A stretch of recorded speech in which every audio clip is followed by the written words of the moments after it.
A couple of childhood friends open a flower accessory shop, but their friendship begins to falter when Yu falls in love for the first time. Now, Himari must figure out her own feelings before someone else takes her place. The story begins with Yu, a high school boy trying to sell his accessories made from preserved flowers. His goal for the day is to sell 5, but since he's a bit of an idiot, he doesn't sell a single one. He returns discouraged to the science classroom, where he makes the flowers, and finds a cute waifu waiting for him. The unknown girl suggests he shouldn't leave the shop alone since some girls came by earlier, but there was no one to sell to them. In a dramatic tone, Yu responds, saying that even if he had been there, he wouldn't have sold anything. However, she tells him that in reality, 15 girls bought 27 items. He is surprised by such a big sale, but being shy, he feels embarrassed to talk to waifus. The girl asks him why he has to sell 100 accessories. Yu questions how she knows this,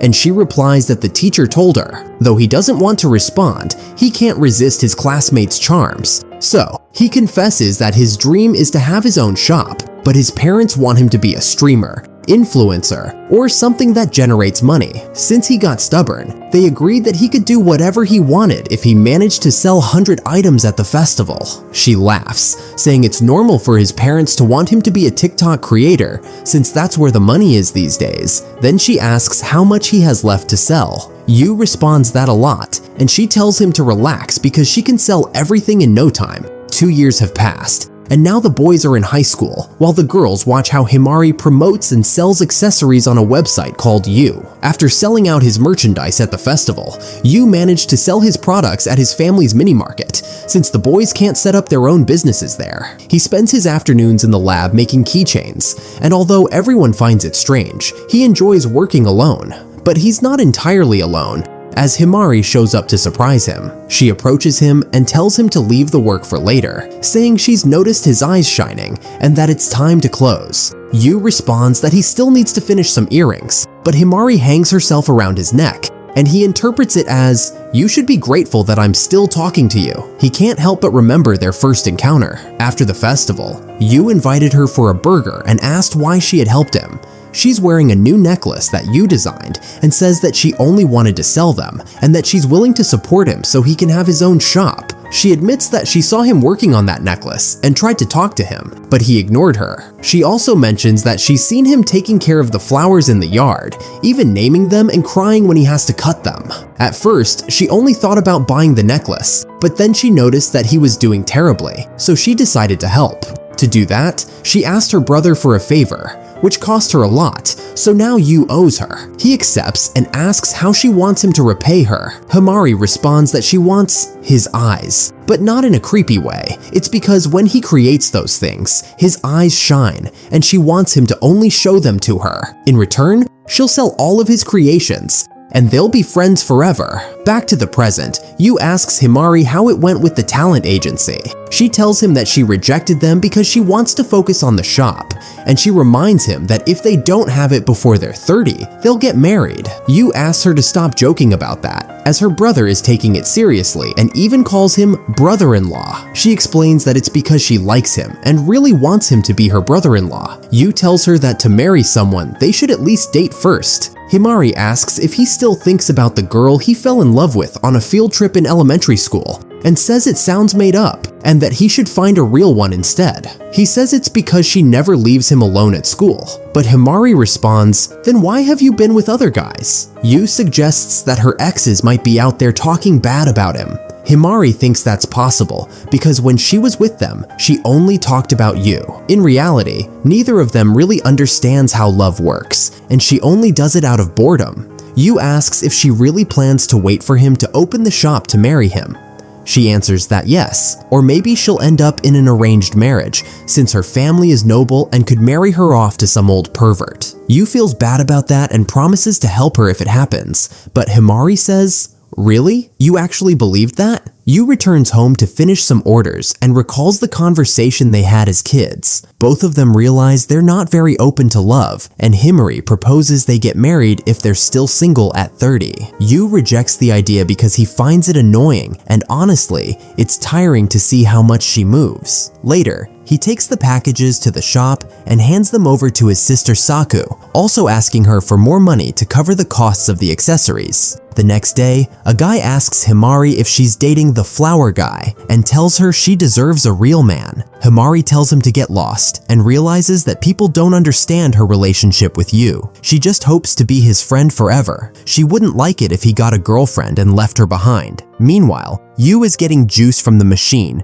when he notices a beautiful girl approaching. Beautiful women intimidate him, but he uses them as inspiration for his accessories. He takes a good look and notices she's wearing one of his accessories on her wrist, one he sold at the high school festival. Right at that moment, the bracelet breaks, ruining his pride as a craftsman. The girl looks distressed, so Yu offers to fix it. She, suspicious, thinks he has ulterior motives and confronts him, causing him to run away like a complete creep. The next day, Yu tells Himari everything via text during class. She gets excited and asks if he's going to confess to her and if he wants her to record it when she rejects him. With such support, Yu ignores her message. Himari insists that he respond and not be like that. Yu says there's no way he's going to answer such nonsense. But just then, the teacher scolds him for bothering his classmate during class. During class, an old friend, Makishima, approaches Yu. Himari greets him with hostility, making it clear that there's tension between them and neither of them wants to share Yu.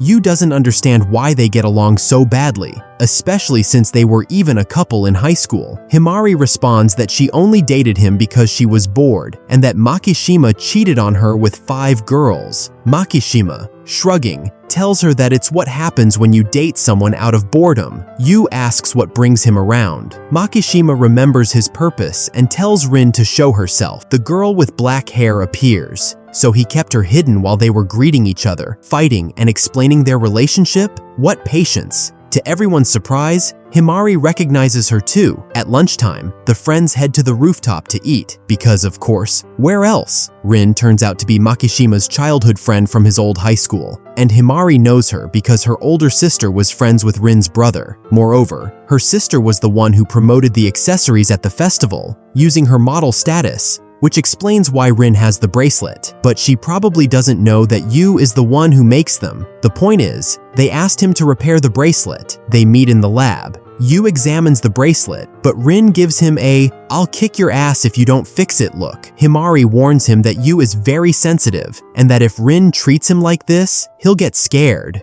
Rin responds that she's not being rude, but when Himari shows her a mirror, she's startled by her own expression and ends up falling. Yu realizes the girl is a bit clumsy, though he would never say it out loud. Himari, on the other hand, has no filter and tells her she's still as stupid as always. Rin accuses her of being the cause of everything and, tired of her insolence, picks her up off the ground with one hand, anime villain style. She reminds her that she's always been a pain since childhood and hasn't forgotten that she stole her favorite toys. Himari, defeated, apologizes. Yu can't believe someone finally put her in her place and takes mental notes to copy the technique. Rin mentions another incident in physical education class, but Himari preempts the apology. She saw the opportunity and took it. And speaking of taking opportunities, well, she saw another one and took it too. So she gives her a little squeeze. Rin tries to break free, but Himari is holding her tightly by the chest. When Rin finally manages to get her off, she punishes her by putting a sign on her that says, "I squeezed my friend's boobs again."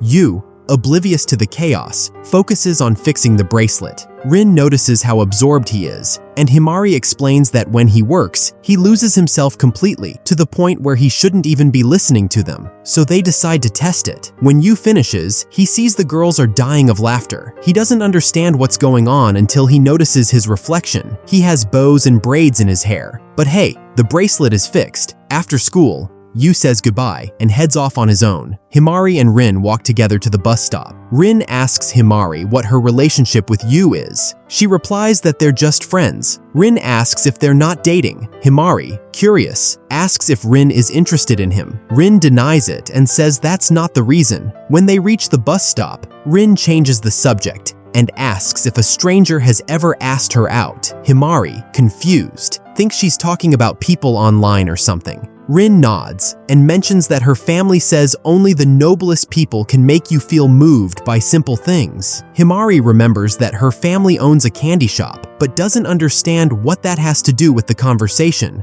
Rin shows her phone with a picture of Himari and says she appears in all her photos. Well, at least her little flowers. Finally, she asks if Yu is the one who makes the accessories she sells online. Himari realizes she was arrogant for thinking that only she understood Yu's love for his creations and for believing their friendship was on a different level. Yu enjoys his morning coffee accompanied by a bread roll while trying to remember the last time he spoke to a girl who wasn't Himari. Saku, his sister, comes out of her room and sits down to chat with him. Yu tells her about what happened with Rin, and Saku thinks that could inspire him, as lately, everything he does is focused on Himari, which she finds boring. Saku tells him that he's missing out on the passion of romance and the frustration of love. Yu looks at her like she's crazy, since business sales are going well. Saku responds that the sales are only steady thanks to the regular customers, and that he no longer interests anyone. She also reminds him of their agreement. If he doesn't open the store before turning 30, she will take control of the mini-market. On the other hand, Yu would be willing to marry Himari and work with her in the business. Suddenly, Yu remembers why he prefers not to sit down and have coffee with his sister. He then heads to school, thinking that Saku wasn't lying, as he actually doesn't have that many regular customers. He always thought each accessory had a unique value, but now he realizes he's been deceiving himself. Makishima asks Rin how it went with Yu the day before, and asks her to share the gossip, but she replies that nothing relevant happened. Makishima insists, saying that if she tells him, he can help her with her next move. Just then, Himari interrupts the conversation. Makishima tells her that she can't just walk in and join the conversation, but Himari responds that she doesn't care what he does. Some girls approach Makishima asking for his help with something, so he attends to them and leaves them alone. Himari takes the opportunity to share her idea with Rin. Yu goes out to the garden to water his flowers, a moment he enjoys because he can finally relax, until Himari shows up, quickly approaching him and asking if he's working that day. Yu replies that after finishing with the flowers, he'll head home. Himari helps him and mentions that she noticed he seemed distracted. Yu explains that he's thinking of shifting the focus of his accessories toward romantic passion and heartbreak. Himari laughs at him, saying that now he's very interested in love. Yu tells her what his sister said, and Himari agrees with her, saying that girls love the topic of love. Yu reminds her that she always says she doesn't understand those things, but Himari replies that, even so, many boys are in love with her, confess their feelings, go out with her, and then get dumped, so she totally understands that dynamic. Yu asks her what love is, to which Himari responds that it's wanting to give someone a big hit, a crude phrase for intimacy. Yu says that's lust, but she replies that it's not much different because you wouldn't want to be with someone you don't love. In a surprising twist, Himari asks what excites him and how he would feel if he kissed Rin. Yu realizes she's just messing with him and replies that he's never wanted to kiss a girl. Who knows? Maybe he likes guys. Himari offers him a trial and tells him he can kiss her. Yu replies that they can't do that because they don't feel any romantic attraction. Or maybe they do. Himari says no, that they're just friends, but since neither of them understands love, maybe it could help. At least it would strengthen their friendship. Yu doesn't want to try, although he admits it's an interesting idea. Himari grabs his hand and asks if he feels anything different, and once again asks for a kiss. At this point, Yu begins to realize this might be more serious than he thought. She's getting closer to him, and although a part of him tries to convince himself it's all a joke, Himari grabs him by the tie and pulls him closer, making him feel her breath and his heart race. He knows something is going to happen. But just then, Himari bursts out laughing and tells him she was only joking, leaving him completely confused. She apologizes for making him think she was serious and promises to make it up to him on Saturday afternoon, asking him to reserve the day. That day, for some reason, Himari's older brother, Hibari, yes, they just changed one letter in his name. Their parents don't care much about those details. Hibari mentions that it's been a while since they last saw each other and asks when he will come to his house. Yu thanks him for coming to look for him and for inviting him to eat sushi the other day. Hibari replies that it's no problem, that he needs to take care of his brother-in-law. Yu mentions that he would like to organize it with Saku and split things in half. Hibari comments that Saku has no problem talking to anyone, but that's exactly her charm. They were both classmates in high school, and everyone paid a lot of attention to Saku. Yu wonders why they are so different despite being siblings. Hibari tells him that he also has talent, but for making his damn memories, and that whenever Yu wants, he can work in his business. He drops him off at a plaza and mentions that, although he'd like to hang out with them, he has to go to work now because that's the life of a working adult, and quickly leaves. Then, he runs into Himari, who tells him he should fix himself up better before going out. Yu replies that he would have changed if his brother hadn't rushed him. Besides, after being picked up, he gets in a bad mood. Ungrateful. Himari tells him that today they won't be alone and that they have a surprise guest. It's Rin. They go to a restaurant, and Rin is once again very kind to Yu. He thought they were already more comfortable with each other, but he realizes he was wrong. Himari asks Yu if he has thought about his next product. He replies that he doesn't have anything yet, and then Himari tells him he needs to try new things, which is why she convinced Rin to be his new model. Yu asks if she told Rin he makes the accessories, and Himari replies that it wasn't necessary, that Rin figured it out herself, and as thanks for fixing her bracelet, she agreed to be his model. Himari comments that they can even take the photos at Rin's family's shop, which surprises even her, as that wasn't originally planned. Feeling committed, Rin decides to talk to her mother to ask for permission. Taking advantage of the fact that she got up, Yu tells Himari not to go too far, that she's being too confident with the poor girl. Himari replies that Rin is as shy as he is, and that she needs to pressure her to do something. They go to a store, and Yu gets excited like a child in a toy store, picking up things for his accessories. Himari reminds him not to neglect Rin, so they start trying on necklaces to see which one looks best on her. Rin, confused, asks what they're doing. Yu explains that they're choosing a color palette and apologizes if he was too direct. Rin replies that it's okay, she was just surprised. But Himari tells her that actually, it was a bit rude. Yu tells her that a friend shouldn't say those things, and Himari replies that she's not friends with rude people, leaving him alone. Rin laughs at how those two interact. Himari suggests taking some photos of Rin wearing the necklaces, and while fixing her hair, she tells Yu to put one on her. He hesitates, wondering if that might make her feel uncomfortable, but Rin, somewhat uneasy, responds that it's fine. Yu thinks that means she doesn't see him the same way, and he accepts it. As he approaches to put the necklace on her, Rin turns red as a tomato, but only Himari notices. To make the situation even more awkward, she says that Rin looks very sexy. Rin, embarrassed and slightly annoyed, puts Yu in a wrestling move. Later, Yu goes with Rin to look at flowers and tells her he's thinking of a new design. Rin sees some flowers she finds very pretty, and Yu tells her that they use a lot of flowers for their exhibitions. Rin says it's like last time. Yu asks which time she's referring to, but Rin seems offended by his lack of memory and walks away. Himari asks if he's decided which flowers to buy. Yu answers that he's looking for a warm tone and something they don't have in their garden. Himari suggests some roses, but Yu comments that it would make her seem like a beauty with thorns, although in reality, it would be the opposite. A thorn with beauties? Seeing that her friend is somewhat lost in thought, Himari decides to go buy drinks and leave them alone, as she has decided to support Yu's relationship by giving up her spot next to him. Yu apologizes to Rin for what happened earlier, but she says it was Himari's fault since they've been friends since elementary school. Yu asks if she was always so insistent, to which Rin replies no, that she used to be very shy, so much that her mom asked them to become friends, and Rin gave her a bag of cookies. Yu can't imagine what she was like and asks what kind of flower she likes. He wants the model to choose this time.